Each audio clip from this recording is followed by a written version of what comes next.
Hi, I'm Don Earl. I make the leather products here you'll find at the Ojai Valley Artists Center in Ojai, California. I have an example of some vegan work here. This is cactus leather. They make it in Mexico, and it's one of the latest things. I'm doing that now out of more materials out of plant-based, as opposed to petroleum-based, which is what the majority of vegan leather is today when you buy it in the stores and like that. It's great that they didn't take an animal, but it's a pretty highly pollutant type of medium to work in. In 2018, I started working. I got a suitcase from the internet, and it came, and it was a nice case, but it needed some straps that were missing or something, and I stopped off at one of the local leather shops in town and picked up some supplies, and next thing you know, I had a table. I said, hey, I can make a table, pull this table in, I can pull these lights in, I got a knife, and it's all started from there. And so it's been a really fun journey because I've gone all over the place to get equipment and met all kinds of people and had all kinds of conversations, and it's been very, very interesting, kind of a second career that I've adopted now. The leather work is pretty challenging. That's the hard part about it, but the easy part about it is that you can get started at a real basic level with just a few tools and create some things that are kind of fun, simple wallets and knife sheaths and like that, and that's where I got started as well. But as you advance your skills and your craftsmanship, it allows you to do some work that I'm doing, what they consider fine leather. And an example of that is a recent bag that I finished. This is styling is obviously Art Deco, and it's a tote, ladies' tote, and it has a hard bottom with some feet. And I enjoyed the designing of the bag, so this is entirely my design. But there's been so many bags made over the years that it's hard to have a truly unique item. So all of this work is derived from ideas that I've picked up looking at the images on the internet and like that, and sharing with other people. But cow leather, stained, hand stained. I use veg tan leather almost exclusively, and when veg tan leather is off the hide, it has no stain, and so you can stain it darker. It's in this range of coloration, and as it ages, it gets more and more, or it gets darker. So this is an example of inside. You can see I have, there's a zipper pocket, there's little flat pockets like that, there's a place to put your sunglasses and your cell phone, and then it has a full zipper closure on top, and it comes with a nice carry strap. And I actually have a shorter shoulder strap in case you want to wear it like that. So this is probably the nicest bag that I've produced. I've done some other work, like a pleated bag. It's more of a hobo bag, and I have a man's satchel. Kind of fun, kind of interesting. It has again a bolded bottom, feet. It's one piece wrap around that comes around and forms the flap, padded handle on top. Some pretty interesting, cool little like mechanical engineering clevis anchor points for the shoulder strap. Open it up, you have lambskin lining. Again, a sunglass tube inside. That's kind of handy. I sell this with a flask, because what's a gentleman without a flask? Cell phone case inside, and it's got a little room for some other stuff if you want to carry that. And I use really good quality hardware. This hardware happens to be made in Italy. It's very nice brass nickel-plated hardware with some solid brass nickel-plated clevis anchors. So those are a couple examples of the work that I'm doing. Mostly the bag industry creates an outer shell, and then they sew a cloth inner bag, and they drop the inner bag that has the pockets and whatnot inside. They'll drop that in and do a perimeter sew. I do things a little bit differently because my bags are lined with leather. So when the outer skin is in the flat, I laminate the inner layer of leather to it. And the reason why I do that is so that the inside is finished. I do make some cloth bags as well. This is an example of that. The hobo bag is a cloth interior, and it's done in that same traditional way where the inner bag is sewn up, dropped in, and then the perimeter sew captures it into the bag. You can grab the bottom and pull it out. Sometimes they attach it, sometimes they don't. But most of my bags have the leather lining, and I like that because it's very robust and it offers up a very clean way to line the bag and keep everything organized. I've done a lot of handwork over the years, restoration of boats and cars and like that. And once I got into the leather making, it really represents a challenge on how to do things and do things in a way that are almost perfect because the medium is so unforgiving. And so it keeps me up late at night trying to figure out how I'm going to accomplish a certain tuck or roll or put in some threads like that.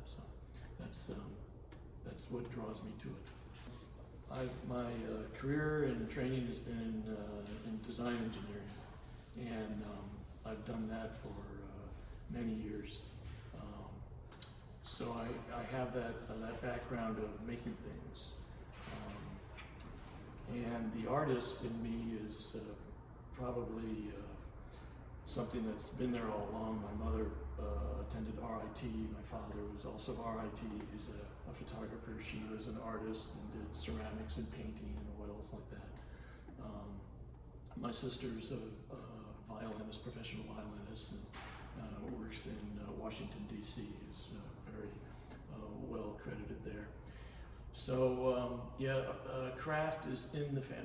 I think it's just a matter of time before it probably surfaced and I started making more use of it. So that's where I'm at right now. I'm kind of exploring that side of me that I've been keeping sequestered all these years. If you look at craftsmanship, what that means is continuous improvement in your skill set, in your techniques, in developing process. Making a bag, making really any leather product is pretty heavily dependent on process, and so the processes are always are very important to your product that you're making, and the more processes and the better control that you have of those processes, then the more products that you can make and the more refinement that you can work into your craft. Repurposing has been something that I've done in the past. It's in my case, I've used discarded English saddles, and I've taken the flaps from the English saddles and removed them, and used those to make the bags and parts of the bags. An example of that would be, say, like this design here, where I call this the frame. This is a horseshoe bag, and on this particular model, it's not been repurposed leather. It's new leather, but it's the same idea. And I've used equestrian hardware throughout to give it that more authentic look. But the fun part about using an old saddle is that you've got a lot of history kind of built in to the new bag that it's being put into, and so you have kind of a mix of the old with the new, and I find that pretty interesting. From the start, I've had always a lot of folks that I've reached out to, and they have been very helpful to me. One in particular was a saddle maker in South Dakota, and I met this woman, believe it or not, as on one of the forums, leather forums in the United States, and she took me under her wing and we texted back and forth, sent pictures, and had a few conversations over the years. But for about 3 years, she helped me get established and taught me the ways that the work is done in the equestrian business. And you know, the interesting thing about the equestrian world is that there's a huge element of safety involved because of the rider and the horse like that. And so the quality of workmanship to those guys is really utmost important. And the way that they stitch the leather, they manage it, the way that they put things together is done very very thoughtfully, so that it's long lasting and safe. It doesn't break, you know, create stress points with the sew line like that. So that was, you know, immensely helpful. Plus, their work is beautiful. If you look at a saddle done by a professional saddle maker, it's absolutely gorgeous. You know, well beyond the work that I'm doing here.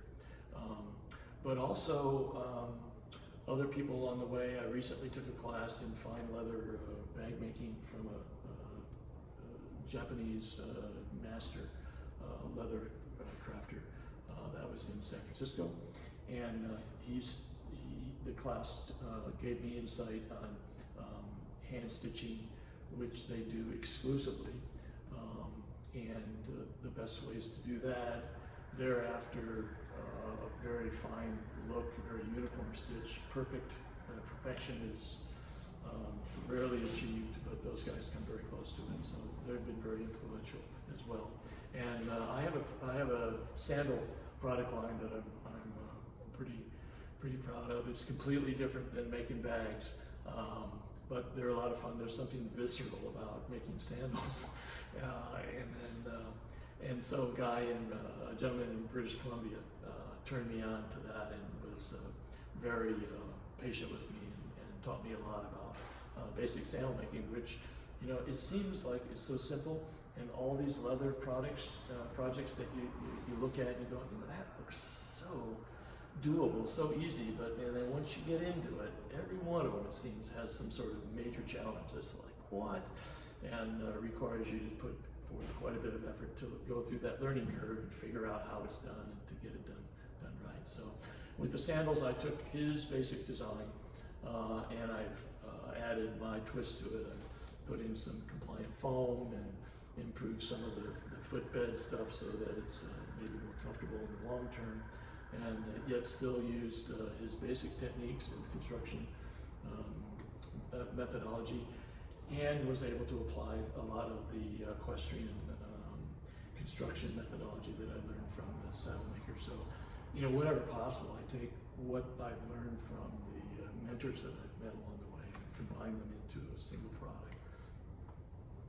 I'm a mechanical engineer by training, so maybe an example would be back at the men's satchel, where we have something, you know, this is like a classic mechanical engineering clevis, if you will, connection. Also, I use like some what they call doublers in the industry, where if this was a welded unit, this would be called a doubler plate, and it would just thicken the material here at the high stress points, so you can see some of the remnants of like a mechanical engineering approach of looking at where the stress is, where the load points are, and fortifying that area with extra material in this case.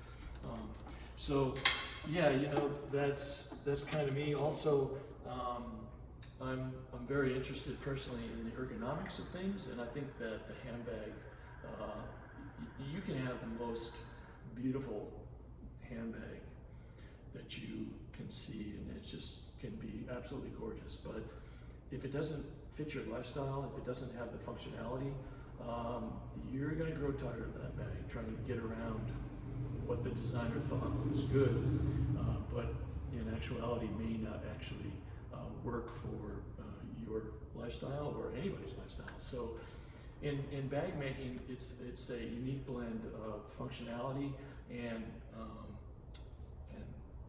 style and workmanship, all coming together in a design that is long-lasting and works with you with your lifestyle. So there's an individualism associated with what bag that's going to work, that you like and that you think will work for you. And then as you use the bag, are the straps the right length, are they the right width so it doesn't cut into your shoulder, for as an example? Can it be adjusted to fit your height and all like that?